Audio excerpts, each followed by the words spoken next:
So let's talk about some of the people that did not fit into the Puritan paradigm. So first, we have Roger Williams here. So Roger Williams lived in Massachusetts Bay. He was a Puritan separatist, and he was in favor of breaking fully with the Anglican Church. He actually condemned the Massachusetts Bay Charter. And the reason why he did that was because he said that it did not give fair compensation to the Indians for their land. So that's a really radical idea. Um, he also denied the authority of the civil government to regulate religious behavior. So again, remember that Massachusetts Bay is a theocracy at this point. So him speaking out about these kind of things is again really seen as radical at the time. So in 1635, he is actually exiled from Massachusetts Bay, and so he flees, and he ends up in Rhode Island, and he founds it as a colony in 1636. Rhode Island, just showing us what Roger Williams wrote. Okay, so Rhode Island is a really interesting case study, and we'll continue talking about Rhode Island and its role in early American history in the Revolutionary period. Okay, so again, Roger Williams ends up there in 1636. In Providence, Rhode Island in particular, we saw that there was really significant religious freedom, especially compared to Massachusetts Bay. So, for example, in Providence, Rhode Island, there was universal manhood suffrage. However, later, this is going to be restricted and you're going to have a property qualification requirement, which was very common in the early colonies and also states. Rhode Island is also referred to as the sewer of the New England colonies, which you can kind of gather from that name. It was sort of the idea that, the unbelievers, the religious dissenters, people who were not truly Puritan, they were supposed to be dumped there, so to speak. And it's also kind of looked down upon by the more conservative Puritan communities. Also, it's going to get the name Rogue Island much more commonly in the Revolutionary period and shortly thereafter, because it continuously is the sole dissenting vote in many decisions among the early states, actually before the Constitution is ratified. Okay, so another Puritan rebel, here's Anne Hutchinson. So she is very much beyond her time, and as an American woman. She was very intelligent, strong-willed, well-spoken. She actually very much directly antagonized the patriarchy that existed in New England. By the way, she was living in Massachusetts Bay at this period, and actually she later dies in Westchester County, New York, or what will become Westchester County, New York. One of the things that she believed, and she also preached quite frequently, was the notion of anti-nominalism, which was the idea that you could get a revelation from God directly instead of indirectly through a church. So again, a very revolutionary idea. Remember that just as the government of New England was patriarchal, so was the church, which goes without saying because it's a theocracy. So in other words, Puritan church services were always led by men, and men and women actually sat separately. So, by actually not only saying that one can interpret the Bible for themselves, they don't need to go to a church and hear it from a pastor. That's very revolutionary. And also, Anne Hutchinson started preaching to a group of followers in her own home. So again, that was seen as a huge threat to the patriarchy that existed in New England. So in 1838, she is arrested. She is tried, found guilty. She actually ends up, she never pleads innocent or anything along those lines. She's very much confident with her ideas against the traditional Puritan church. She actually says, it's almost like a Joan of Arc kind of confidence that she has in a way. She actually brags that she received her beliefs directly from God. But I guess I take back the Joan of Arc comment, because her sentence, instead of being burnt at the stake like Joan of Arc, she actually is just banished. She ends up in Rhode Island. And again, she's a really good example also of, how religious dissenters often ended up there. She actually ends up later living, like I said earlier, in what is now Westchester County, New York. And there's a lot of tension between the people that live there and the Sewanee Indians. And actually, basically the entire Hutchinson family, with the exception of one of her daughters, is killed in a raid, in a conflict between the Sewanees and the English settlers in 1643. So that's how Anne Hutchinson meets her fate. And overall, the takeaway of Anne Hutchinson, we need to really consider how significant she is as an early American woman, and how she, like many later American women, kind of challenged the paradigm of how a woman should function in society. So. Also, by the way, when she is killed by Indians, John Winthrop, who's still up in Massachusetts Bay, very much, arguing in favor of a theocracy, very much Anglican-led community, or not Anglican, rather, Puritan-led community. He actually says that Anne Hutchinson's death is proof that she was not, predestined. He said that God had a hand in her death. One last rebel, and he's important for Connecticut history, was Thomas Hooker, who also was very much against the strong sort of theocratic and inflexible government that existed in Massachusetts Bay. In particular, he wants to extend voting privileges far beyond just the Puritan population.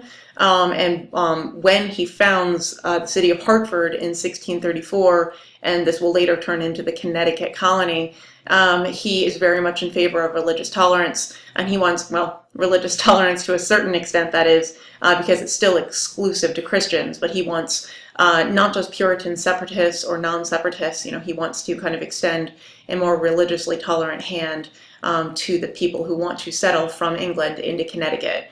At the same time, however, when we talk about the middle colonies, like Pennsylvania, New York, New Jersey, with Pennsylvania in particular in mind, realize that that kind of religious tolerance is still limited when we compare it to the Quakers who founded Pennsylvania. All right, so this map just demonstrates how New England is expanding.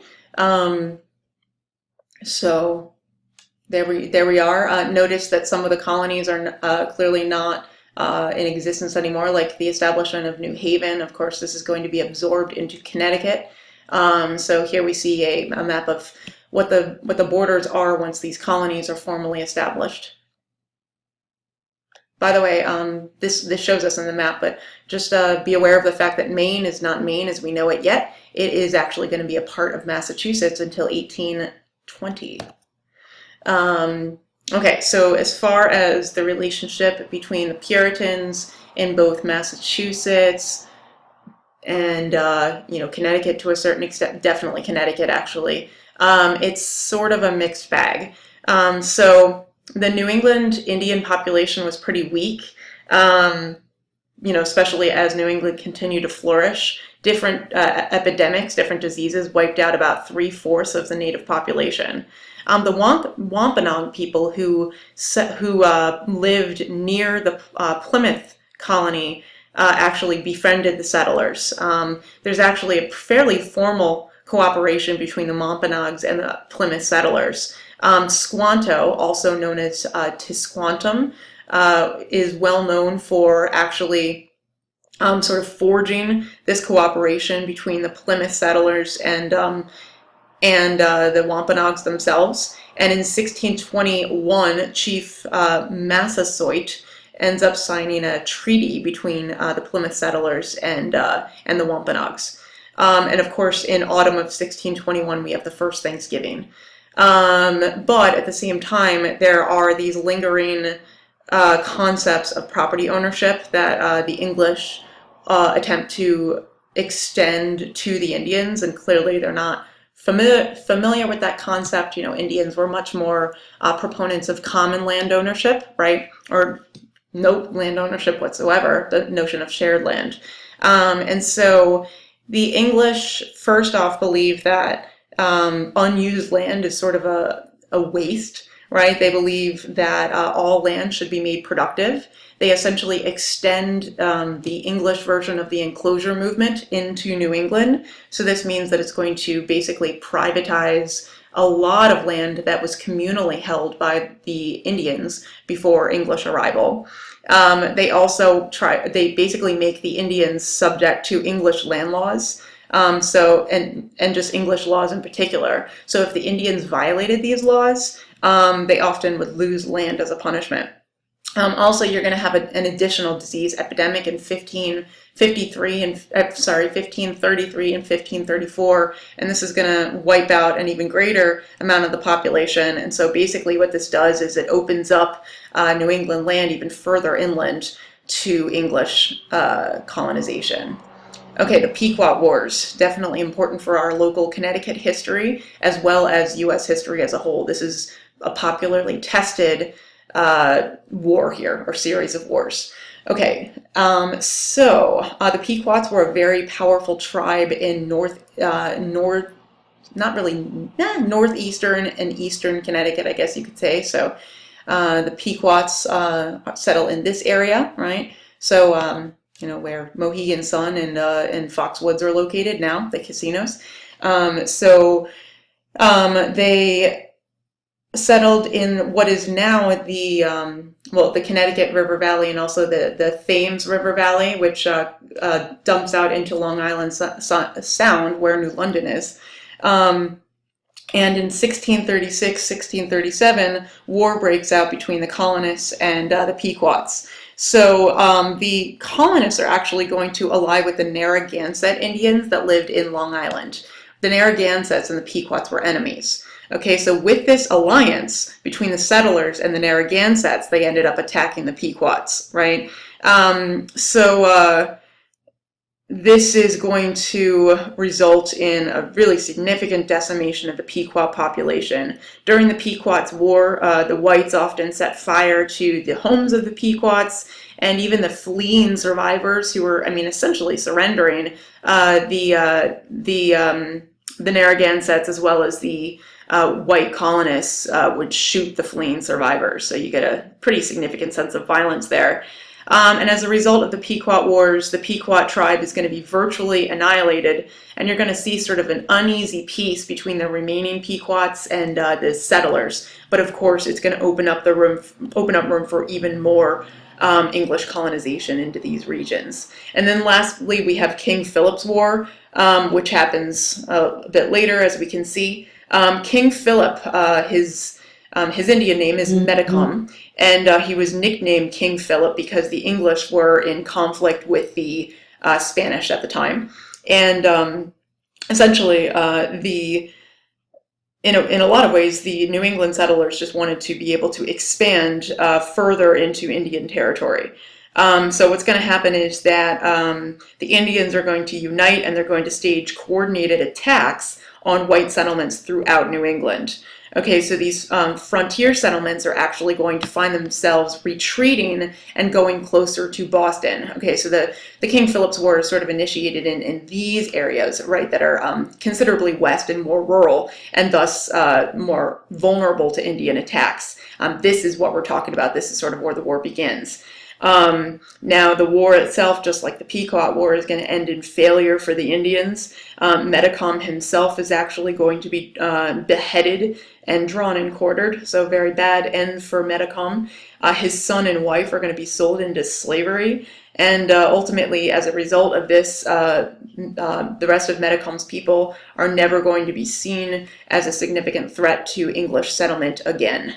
Okay, so thereafter, we're going to see the population of New England just totally skyrocket, as we can see here. And also this last slide here, we notice, first off, the significant population of the New England colonies, right? And also notice the significantly longer life expectancy for men in New England when even compared to England itself. Okay, Chesapeake was still worse than England, but the average life expectancy is about 70 years old for the average man, which says quite a bit. And then also just notice as New England continues to become more populated, see how it extends further north right inland, and then also see how it abuts the New Netherlands settlement, which is going to contribute to some conflicts with the Dutch in a little while. That's it for this. Subscribe if you like, if you're not in class, and we'll see you tomorrow.